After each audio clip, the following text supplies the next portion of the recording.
Learning has formed an inherent aspect of daily life because it entails human beings to acquire skills, knowledge, and personal values.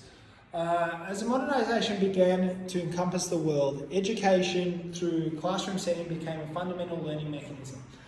Hence, various learning theories were developed. These are often referred to as conceptual approaches, describing how knowledge is absorbed by students, processed and retained in a learning structure, which is explained by Ekdenis et al. 2016 Learning and Teaching Theories, Approaches and Models. It is vital to note that various teachers across history formulated these theories.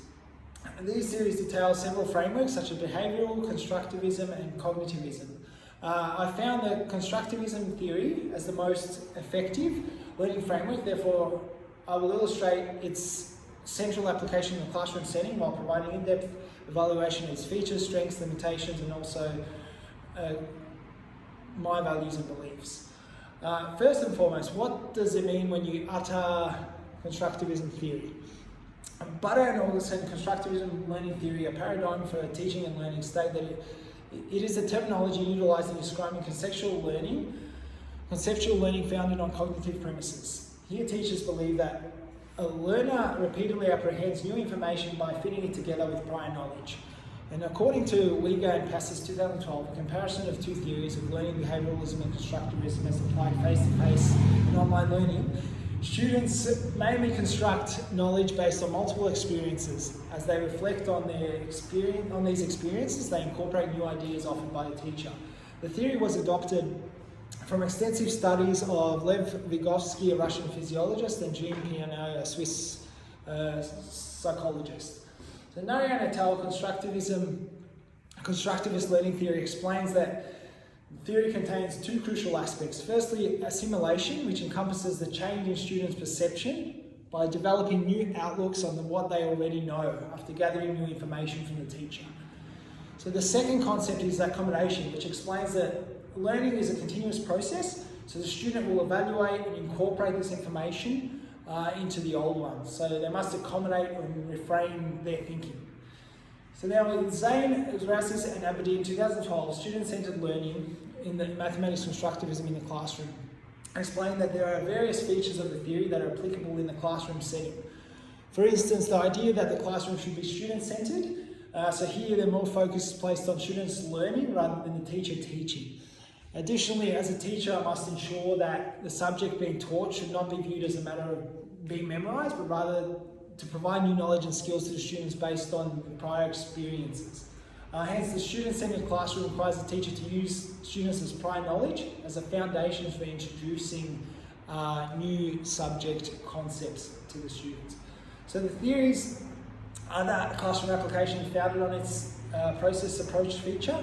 According to Fosnot 2013, constructivism theory perspectives and practices, Teacher College Press, as a teacher you should not focus on the final product, which is student comprehension of the content, but should be emphasis on obtaining the new knowledge. So as a teacher, applying the learning theory in my classroom requires me to focus on utilising a language that will make it easier for students to understand the new information I'm giving to them. Thus, using features should involve students as a whole class or in pairs or in small groups so they can work off each other. So the students learn off each other and help them understand this new information that they're getting from myself as a teacher. So Hartel, Bouchard and Smith, Field Guide to Constructivism in College Classroom, 4 essential criteria and guide to their usage, Journal of Bioscience, explain that negotiation of feedback forms an integral aspect of applying constructivism in the classroom setting. So one of the critical elements of the theory is that application of feedback during teaching. So as a teacher, my duty is not to mainly centered on delivering new information to the students, but to make sure the students understand that new content. So them giving feedback will give me an idea of the best way they can understand this. So as a Christian teacher, the Bible states all human beings are created unequally. Thus, through giving feedback option to my students, I can learn how to teach them, how each of them apprehends the new information. And I can cater for every student's learning needs in this way through whatever the feedback they give. From the classroom application, multiple strengths of utilisation in this approach are evident.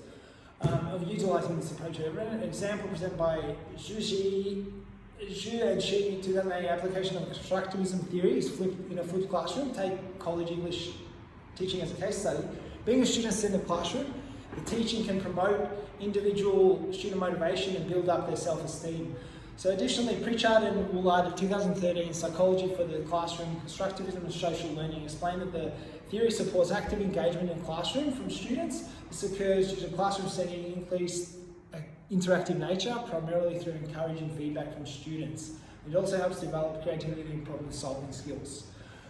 There are also a few limitations with theory. So Clark, 2018, Learning Theories, Constructivism and Radiologic Technology provides an excellent example, which is time-consuming nature of the theory. So resulting from its strict requirements, each student's learning experience must be tailored to.